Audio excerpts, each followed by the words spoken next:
let's not suspend our brains because of elections. Okay, let's not suspend thinking, and let's not excuse misbehavior because of elections and politics. Because if you excuse bad behavior because that's politics, it will translate into governance. Because my argument is that bad politics lead to bad governance. If your politics is dishonest, your governance cannot be honest. If the system that brings you to power is corrupt, you cannot do you understand? If you have to bribe delegates to vote for you, what sensible thing can you come and do? You can't. So let's not excuse misbehavior in the name of politics. Let's have decorum. I was having a reflection today. Have you ever seen a chief shouting before? Hardly. A chief of any ethnic group in Ghana shouting. Don't they get angry? They do. Why do you think our elders give them linguists? Because a word of a chief is very powerful. So they want to be sure that what comes out is refined. And they also have the sense to know that one man cannot contain all wisdom.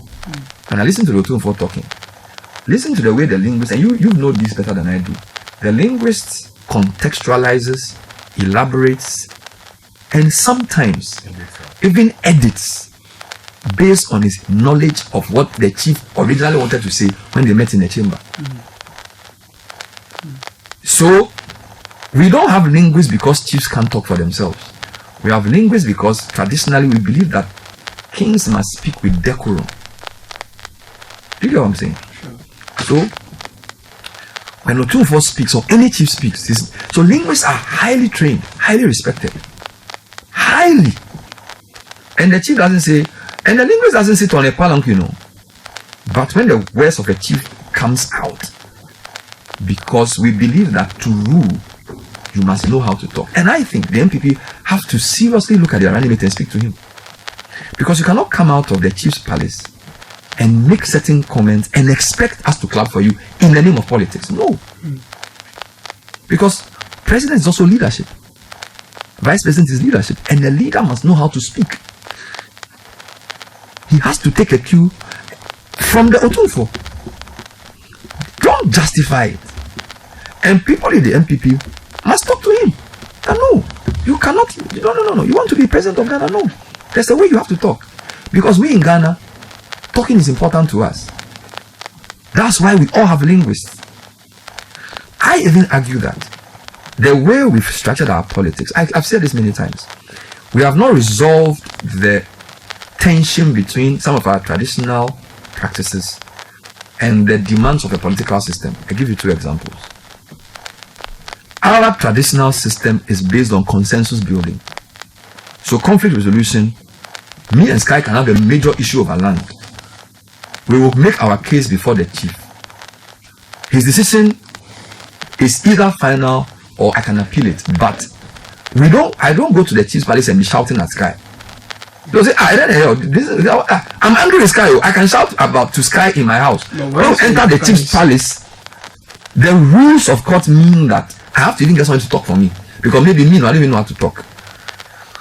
When the chief sits in state to listen to me, now compare that to our parliament. There's a tension there. Because our parliament is built on the so-called adversarial system.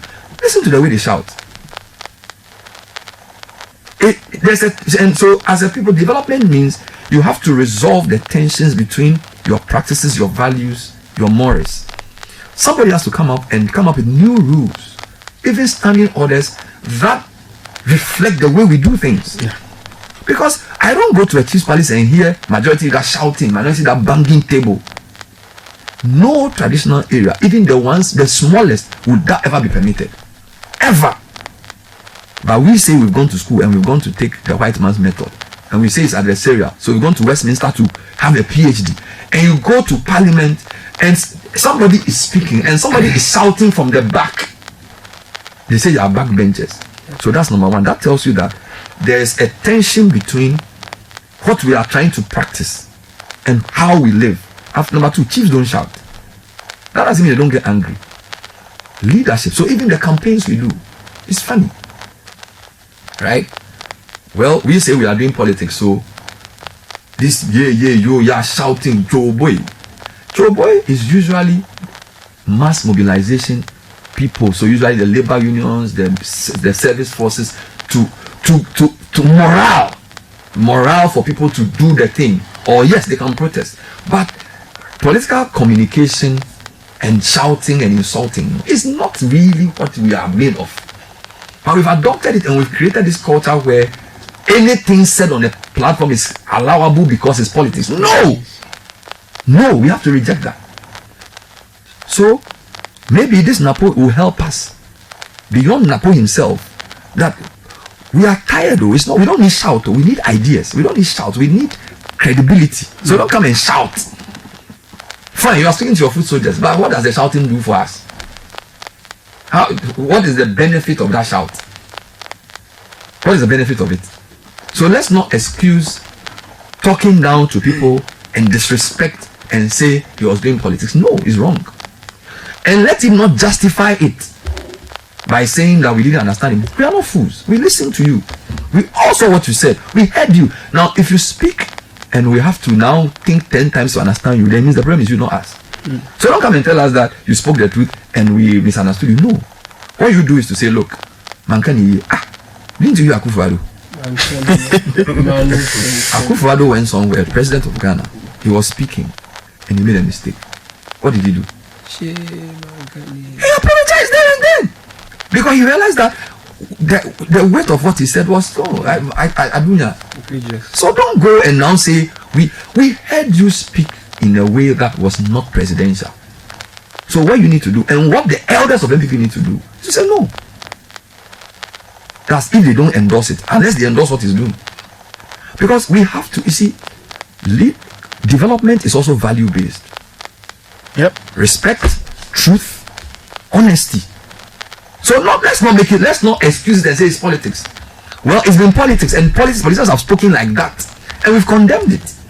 Politicians have said things that we've said, no, they shouldn't talk like that. So, where we are now, we should not excuse said behavior. No. So don't come and tell us that when you speak the truth, you are labeled disrespectful. What you said was wrong. The way you said it was wrong. If for nothing at all, Nkrumah is an elder. If for nothing at all, okay, he's an elder. So if you take Ghana as a continuum of time, the elders, why isn't he an ancestor? Yes. Why? Traditionally. An ascended spirit. Yes, he's an ancestor. So do you speak to ancestors like that? Or about them like that? No. And what's the point of you comparing a current president to a dead one? What does that achieve? In the name of whipping? No. If we are demanding better governance, it must start from better politics. That's my argument. You cannot have good governance from a flawed political system. That's why they talk about financing politics. That's why they talk about transparency and expanding electoral courage. It must also include political communication. Because if you campaign arrogantly, you govern arrogantly. So let nobody be deceived. The MPP flag bearer needs to come again. He needs to speak in a way that is becoming of somebody who can become the vice president of the country. It's a very high office. Many of us who are not in politics, when you become a political leader, we defer to you. I was at Belma Camp doing a program, or someplace last 1st July. The Minister of Defense is a civilian. No, the other one. Kofi Annan. No, they call it the Ghana Armed Staff College. I was observing the Ghana Armed Forces Staff College. They were arranging people to sit in the green room before we go and sit down. And the commandant said, this seat is for the Minister of Defense. So nobody will sit there until he comes. Most of these guys are older than him. Possibly more experienced than him. And possibly more accomplished. When he comes, everybody stood up and we made him sit down and then we started talking. Then the decorum and the respect. Why? Because we've all agreed that you've won elections, you are the Minister of Defense, and therefore respect you. So politicians need to know that there are many professionals who can also do politics but don't do it. So it's a high office. And that's such a high office means that they are probably professors. So. But you can have a minister who is just a first degree holder. When Black was Deputy Minister of Education, I don't think that had a master's degree, but there were professors who were VCs. Yeah. So if he doesn't conduct himself as a politician well, he may be in that position, but it will even be.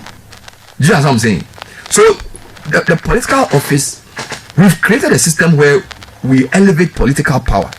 So the people who have the power must behave in a way that merits the respect we've all given them.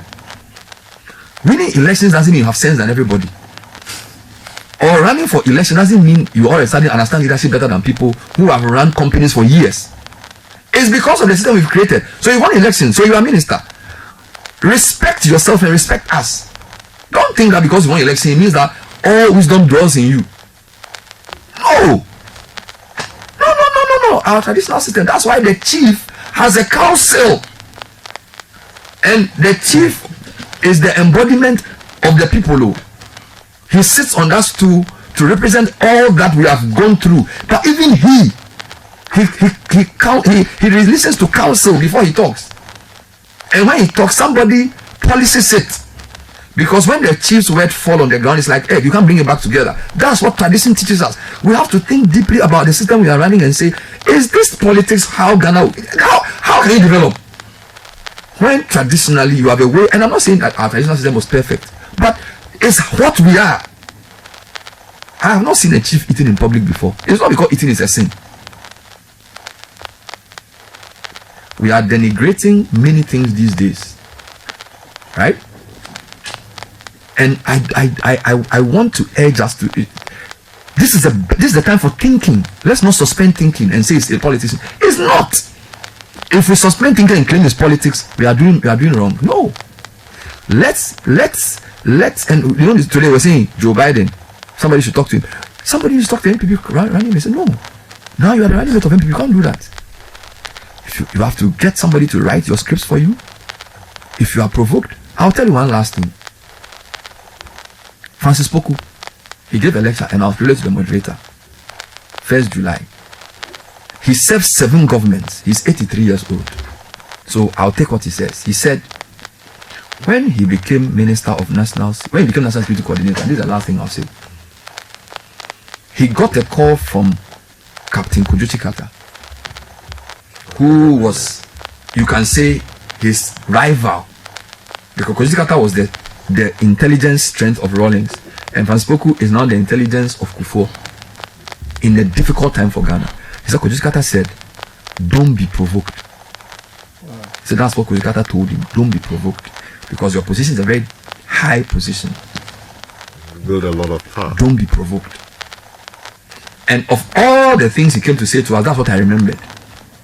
He said, don't be provoked. That's what Francis Poku said publicly to us about what Kujuchi Carter told him. Don't be provoked easily.